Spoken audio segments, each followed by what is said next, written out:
ಸುರಕ್ಷೆಯೇ ನಮ್ಮ ದೈವತ್ವ, ಮಗಳ ಕಣ್ಣೀರಿಗೆ ಮೌನವಿಲ್ಲ.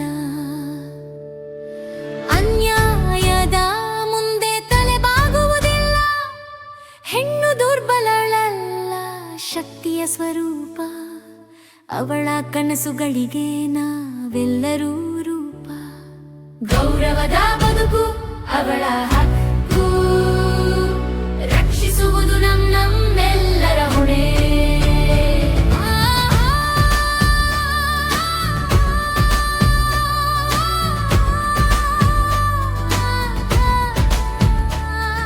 ತುಂಬ ಒಳ್ಳೆ ಇನ್ಫಾರ್ಮೇಷನ್ ಅನ್ನು ಕೊಟ್ಟಿದ್ದಕ್ಕೆ. ಇದೇ ಥರ ಸೇಮ್ ಎಕ್ಸ್ಪೀರಿಯನ್ಸ್ ನನ್ನ ಲೈಫಲ್ಲಿ, ನನ್ನ ಚೈಲ್ಡ್ಹುಡ್ಡಲ್ಲಿ ನನಗಾಗಿತ್ತು. ಅವಾಗ ನಾನೊಂದು 4th ಸ್ಟ್ಯಾಂಡರ್ಡ್ ಓದ್ತಾ ಇದ್ದೆ. ನಾನು ಇದೇ ರೀತಿ ಮ್ಯಾಮ್ ಯಾವ ರೀತಿ ಹೇಳಿದ್ರು ಅದೇ ರೀತಿ ನಾನು ಕೂಡ ಮಾಡಿದ್ದೆ. ಅವರನ್ನು 2-3 ಡೇಸ್ ನಾನು ಲಾಕ್ ಮಾಡಿದ್ದೆ. ಐ ಆಮ್ ವೆರಿ ಪ್ರೌಡ್ ನನ್ನ ಬಗ್ಗೆ. ಅಷ್ಟು ಸಣ್ಣ ವಯಸ್ಸಿಗೆ ಅವಾಗ ನಮ್ಗೆ ಇದನ್ನು ಯಾರು ಹೇಳ್ಕೊಡೋರಿಲ್ಲ. ಇವು ಗೈಸ್ ಆರ್ ರಿಯಲಿ ಲಕ್ಕಿ, ಯಾಕಂದರೆ ಮ್ಯಾಮ್ ಬಂದಿದ್ದೀನಲ್ಲ ನಿಮ್ಗೆ ಹೇಳಿದ್ದಕ್ಕೆ, ಹೇಳ್ಕೊಟ್ಟು ನಿಮಗೆ ಮಾಡಿದರೆ ನೀವು ಇದನ್ನ ಎಲ್ಲಿ ಯಾವಾಗ ಯಾವ ರೀತಿ ಬಳಸ್ಬೇಕು ಅನ್ನೋದನ್ನ ನೀವು ಯೋಚನೆ ಮಾಡಿ ಮನಸ್ಸಲ್ಲಿ ಇಟ್ಕೊಳ್ಬೇಕು ಅಂತ ಹೇಳ್ತೀನಿ.